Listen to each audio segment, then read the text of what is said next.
Howdy, folks. I'm Appalling Apis, appreciatively appraising apathetic apples. I'm Amber. And here are more apathetic apples for us to appraise. Amber, I just want to ask you, how are any apples not anything but apathetic? Well, that's a good question. I don't have a good answer. Yeah, that's kind of what I'm thinking as well. And Apis is apparently a bird of paradise constellation without any feet.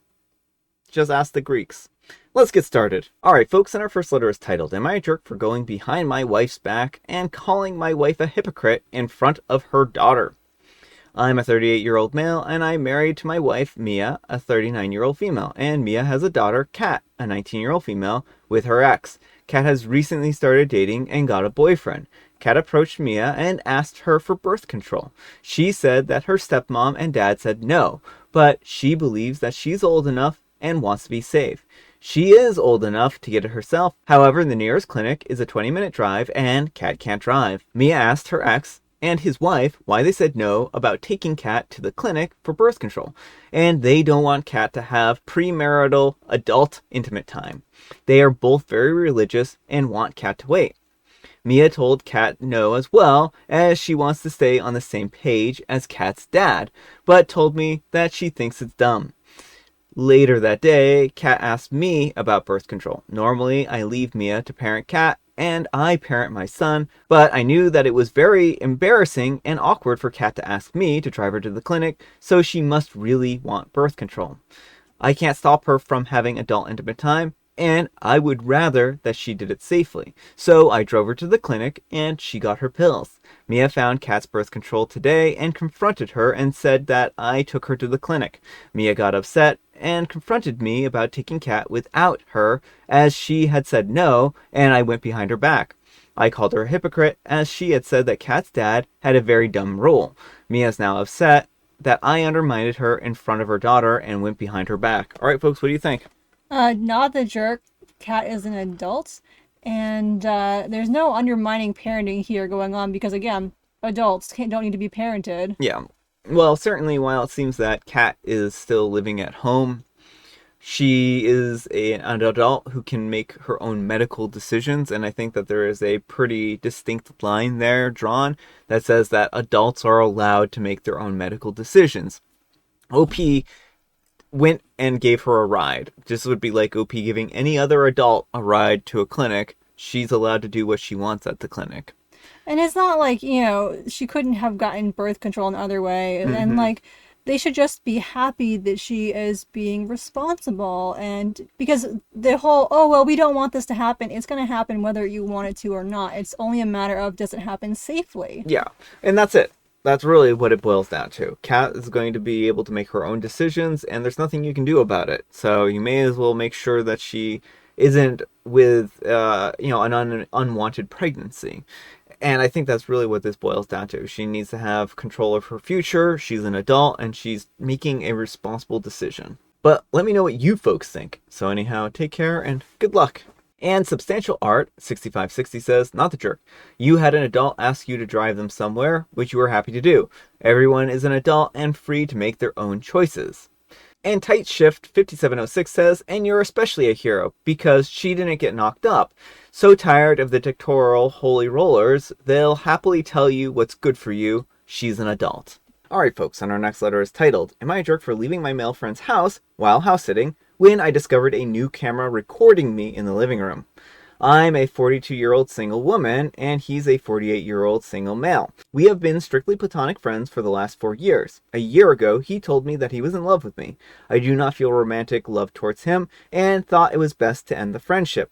He asked me to continue being his friend, and after much of a discussion, we have remained friends, although I keep my distance more. While he was away on vacation, he asked me to house sit for a week and take care of his 2 cats, which I was happy to do. On the first evening, I noticed the indoor camera he has in the living room, which has never been plugged in. It was flashing, so I knew that it was on. I immediately called him and asked him why he didn't tell me that the camera was on, because I had taken a shower earlier and walked into the living room unclothed to retrieve my towel that I had left on the couch. It was very upsetting to me, that he didn't tell me that this camera would be on when he knew that I would be staying over, showering, and thinking that I was alone. I have a gut feeling that he hoped to see me naked, and I feel violated and betrayed. He denied that he was being a creep and said that he forgot to tell me. He never apologized. I made sure that the cat had plenty of food and water, and I left. I checked on them again the next day. Did I overreact? Am I the jerk for leaving? Edit, I've learned that his camera flashes when you take a photo remotely on the app. So that was the flashing that I was seeing. Alright folks, what do you think of this one? No, not the jerk, and that man is not your friend. He is a creep. You are not obligated to stay in his house so he can keep perving on you. Well, and also what OP says in the comments is that apparently she went to retrieve a tampon. And there's a lot of comments from OP, so there's just a little too much to get into, but she basically was returning a favor for house sitting after, he had taken care of her dog when she was on vacation, so she kind of felt obligated to do this for him. It does seem like with all this information, he was at least trying to spy on her. I don't know if he was trying to catch her naked, but he knew that she was going to be staying over at the house. He plugged this camera in premeditated, didn't tell her about it, and he should have been a little more considerate in that respect. Now, as for the camera flashing when he takes pictures remotely, I mean, that's a huge violation of privacy at that point in time. Yeah, well, that very clearly shows that he wanted to capture something of OP when she's unawares, and that's not cool. Yeah. Now, what else this shows is that while he is away, he is actively monitoring the cameras and then watching OP.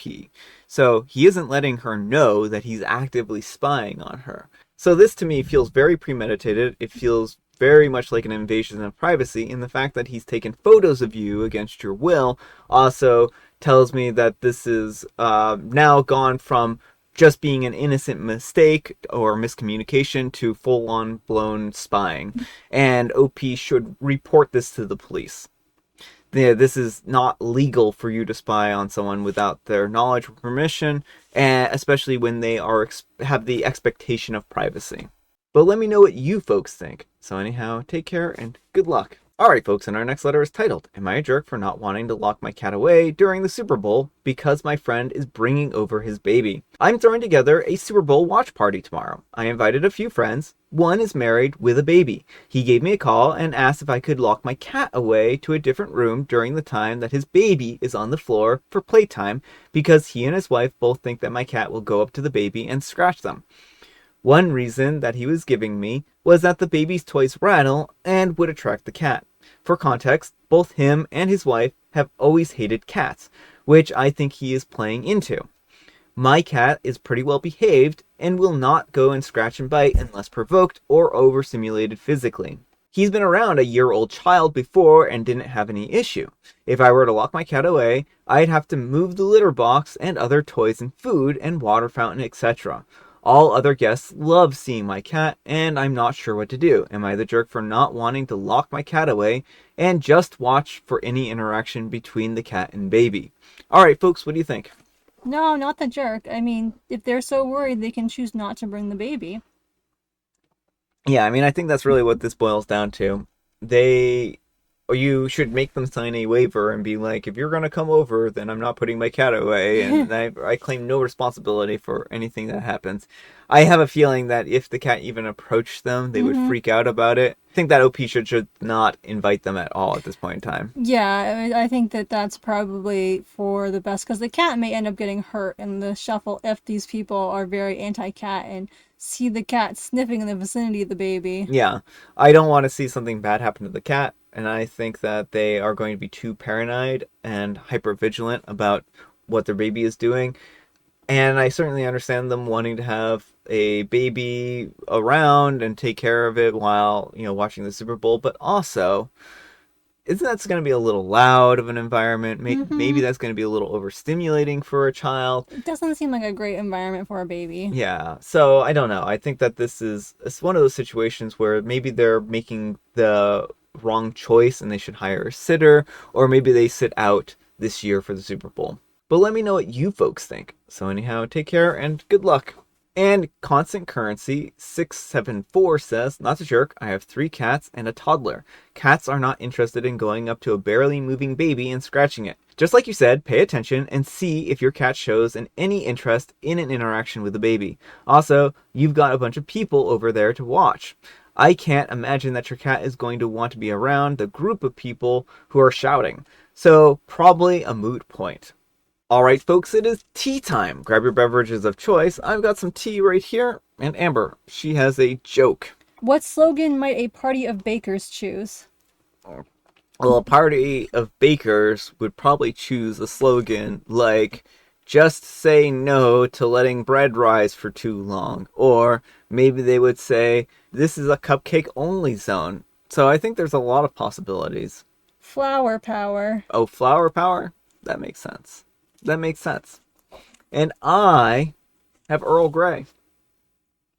All right, folks, that's all the time we have for today. Thank you so much for watching. Happy special Sunday. And folks, you know what makes it special? You do. And Amber too. And Brian. Amber, we need some kind of moral advice and or guidance. And please have it involve a cat. A cat's home should be a space where it can roam. I like that. I like that. Thanks so much for watching, and we'll see you all tomorrow. Bye.